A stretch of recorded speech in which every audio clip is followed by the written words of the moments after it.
Hey everyone, welcome back to the Half Soybean channel. My name is Sharon and today we are doing a continuation of the cloud top that we made last time. We're going to be making some matching wide leg flowy pants, and I've got to say I think this is one of the easiest ways that you can make this kind of pants. And of course it's not going to work for every type of pant, but I think as a from scratch method, this is going to be really simple for you to recreate. All you're going to need today is about 2 meters of fabric of your choice, but obviously it is going to work a little bit better if it is a flowy type of fabric like I am using. And I'm also going to use a thicker elastic, about 5 centimeters in width. That is something you might consider, but it'll also work if you do a skinnier elastic as well. And you can also add pockets. I'm not going to be adding pockets because I just want this to be as easy as possible. Bang, bang, bang. So, and get it done.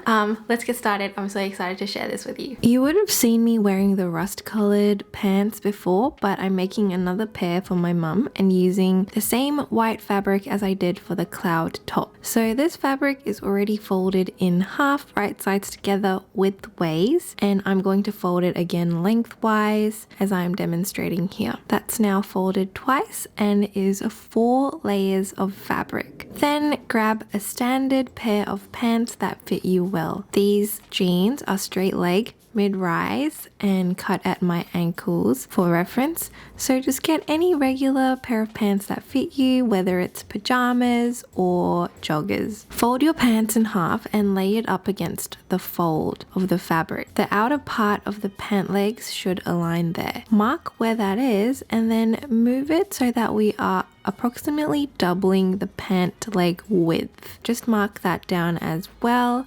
Then I am doing 1.5 times the length of the original crotch length of my jeans, which is why I am moving it down to measure where I want to put my new crotch curve.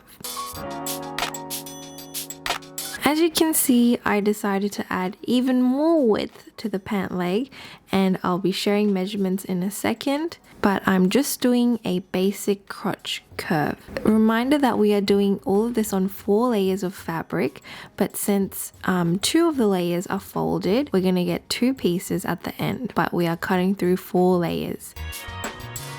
The width of the bottom hem of the pant is 21 inches. The inner pant leg is also 21 inches, so you want the bottom and the side to form a square like so. The waist part is 17 inches and the crotch curve is 16 inches.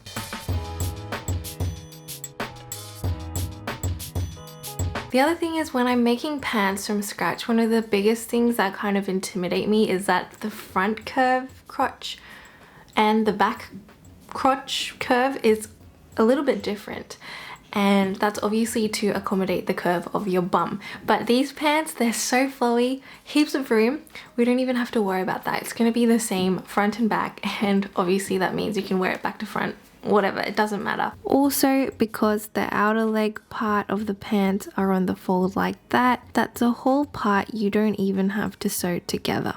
Of course, if you want to add pockets, you'll need to cut and re-sew all together. We've got 2 identical pieces that look like that.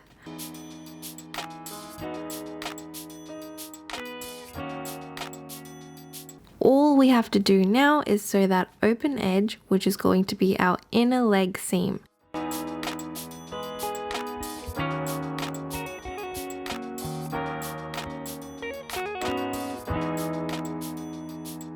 I also overlocked the raw edge, but if you don't have an overlocker, you could do a zigzag stitch or even start off by doing French seams. Both my pant legs are done, so I want to put one inside the other. Since we want right side to face right side when we sew, I flipped one pant inside out so that it was the right way out, and then put that inside the pant leg that is still facing the wrong way out.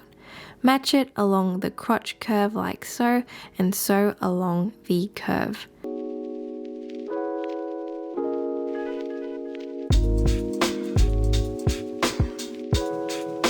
Okay, so once you've sewn the crotch, we should kind of have this big pair of pants like so. And now we're just gonna go and cut out the waistband to exactly fit this one. So for me, I'm getting 33 inches for the length of the waist, but that is just one side, keep in mind. So we should double that and our total waistband length should be 66 inches. But also add one more inch to that so it becomes 67 inches for seam allowance. Because my elastic is 4 centimeters wide and my waistband should wrap around that, I decided to make the height 10 centimeters, which is about 4 inches. Then match the short ends right sides together of the waistband and sew that with a 1/2 inch seam allowance. Now I'm folding the band in half wrong sides together and giving that a press. I am basting around the open edge around the whole waistband until I leave a small gap to feed in the elastic.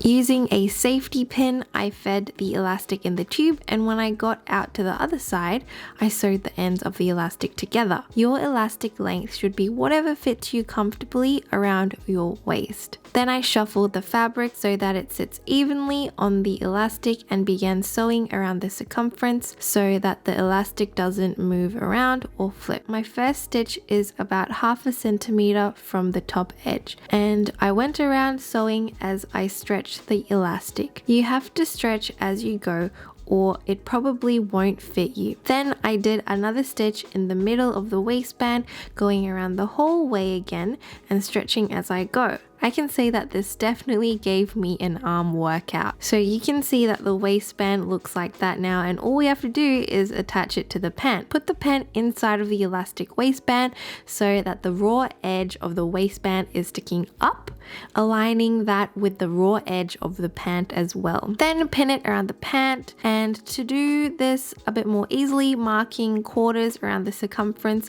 is helpful in pinning everything together.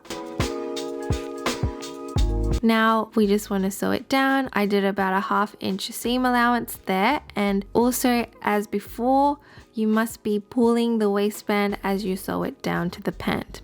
Then I just overlock that raw edge on the inside of the pants, and now all there is left to do is just hem at the bottom, and so I folded it up twice and just sewed that down. And that is everything. I was able to complete this in just a few hours.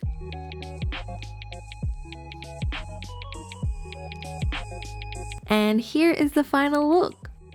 The rest pair fits me better and shows up better on camera as well, but I've also tried on the white pair, but I've pinned it at the back, which is why I don't show the back. I also keep doing this weird leg movement to show you how wide and flowy this pant is, but I hope you get the picture, and that's it for this tutorial. They're so comfy and my mum loves them too. Thanks so much for watching, and I'll see you very soon in the next video.